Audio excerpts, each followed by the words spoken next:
नमस्कार।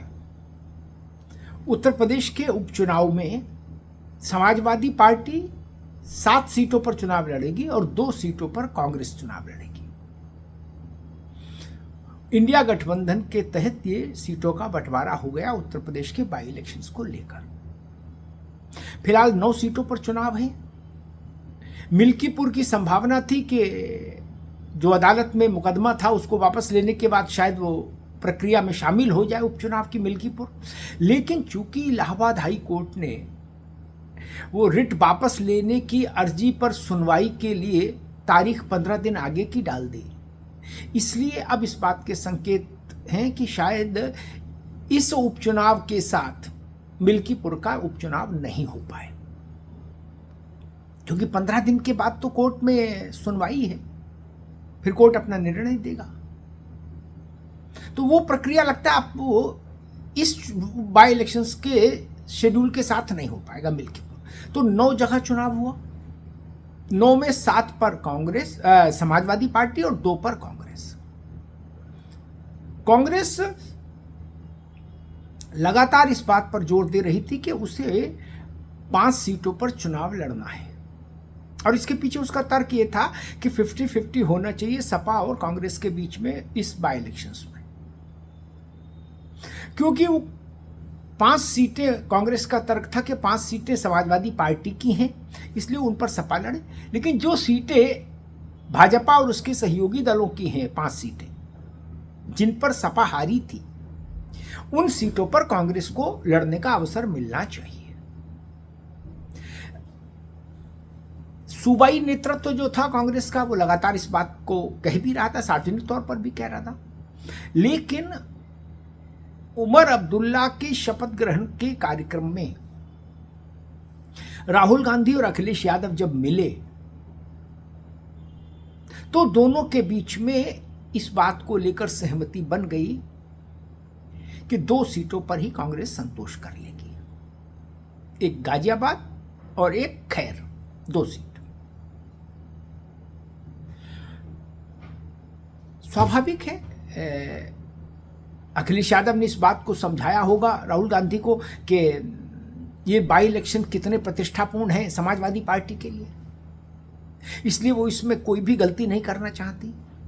उसने जो एक माहौल बनाया है, एक नैरेटिव बनाया है 2024 के लोकसभा चुनाव के नतीजों के बाद से, उस माहौल को वो शिथिल नहीं होने दे सकती, उस मोमेंटम को। और कांग्रेस को भी शायद ये बात समझ में आ गई, राहुल गांधी को, तभी दोनों नेताओं के बीच में सहमति बनी, और उस सहमति बनने के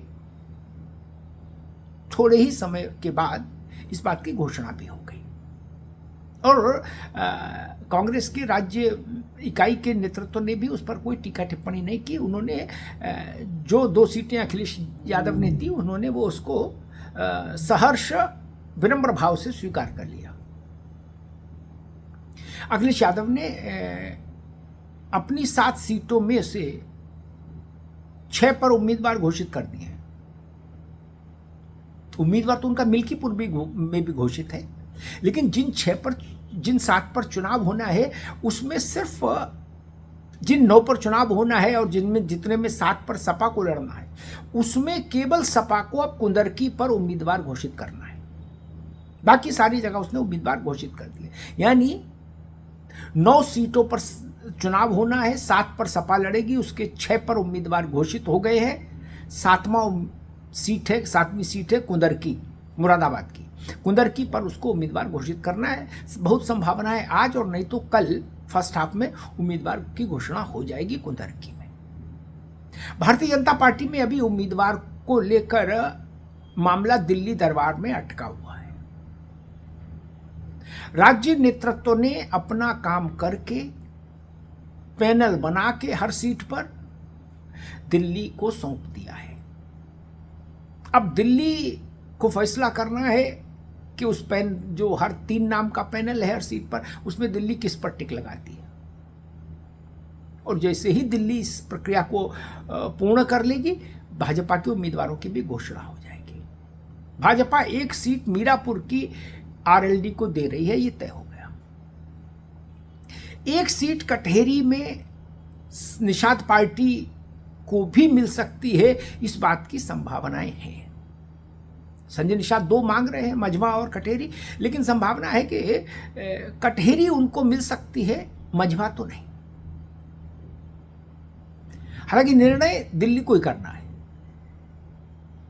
कि वो दोनों सीटें अपने पास रखना चाहती है बीजेपी, या एक सीट निषाद पार्टी को देना चाहती है। कुल मिला के सीटों का सारा गणित, उम्मीदवारों के नामों की घोषणा, ये सब मानकर चलिए 3 दिन के भीतर ये सब प्रक्रिया निपट जाएगी।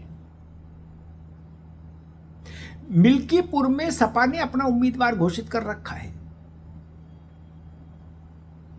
चुनाव जब भी हो, अवधेश प्रसाद जो सांसद है, जिनके जो पहले विधायक थे मिल्कीपुर से, उनके इस्तीफा देने के बाद मिल्कीपुर में बाय इलेक्शन होने की स्थिति बनी, उनके बेटे लड़ेंगे चुनाव। इसलिए सपा ने अपने कोटे के सारे नाम लगभग तय कर दिए, कुंदरकी छोड़कर सब तय कर दिए। कांग्रेस को खैर और गाजियाबाद में उम्मीदवार देना है, और भारतीय जनता पार्टी के उम्मीदवारों के नामों का ऐलान होना है। राज्य का काम हो, राज्य ने अपना काम करके दे दिया है दिल्ली को। ये इसलिए भी बहुत जल्दी करना होगा क्योंकि आज से नामांकन शुरू हो रहा है इन बाई इलेक्शंस के लिए। तो इसलिए अब भाजपा को, कांग्रेस को और सपा को कुंदरकी में बहुत जल्दी नामों की घोषणा करनी होगी। दूसरी ओर एक डेवलपमेंट ये भी है कि भारतीय जनता पार्टी ने चुनाव आयोग से कहा है कि वो इन 9 विधानसभा क्षेत्रों में बाई इलेक्शन में मतदान जो है वो 13 नवंबर की जगह 20 नवंबर को कराए। 2 दिन वोटिंग रखी है आयोग ने, 13 और 20। जैसे झारखंड में 2 चरणों में चुनाव है, तो 13 को भी वोटिंग है, 20 को भी। महाराष्ट्र में 20 को, उत्तर प्रदेश में बाई इलेक्शन में 13 को। तो बीजेपी का तर्क ये है, उसने चुनाव आयोग से कहा कि चूंकि गंगा दशहरा है, इसलिए बेहतर होगा कि चुनाव की तिथि बढ़ा दी जाए और वो उसको 20 नवंबर वाली तिथि पर उत्तर प्रदेश में भी वोट करा लिया जाए। अब फैसला चुनाव आयोग को लेना है। लेकिन इन सब के बीच में नामांकन की प्रक्रिया भी आज शुरू हो रही है, यानी युद्ध का मैदान सजना शुरू हो गया। योद्धाओं के नाम तय हो गए, उनके ठिकाने तय हो गए।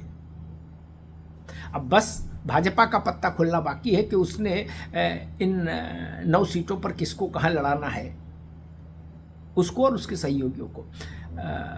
आरएलडी के पास मीरापुर है और कटहेरी पर निषाद का दावा है। तो 7 सीट जो सपा लड़ रही है, इस एंगल को भी समझिए। सपा भी 9 में 7 लड़ रही है, 2 कांग्रेस को दे रही है। भाजपा भी न्यूनतम मानकर चलिए 9 में 7 तो लड़ेगी ही लड़ेगी। एक आरएलडी और दूसरा अपना ये निषाद पार्टी को जा सकती है सीट। तो भाजपा 7 या 8 सीट पर चुनाव लड़ेगी, समाजवादी पार्टी 7 सीट पर लड़ रही है। धन्यवाद।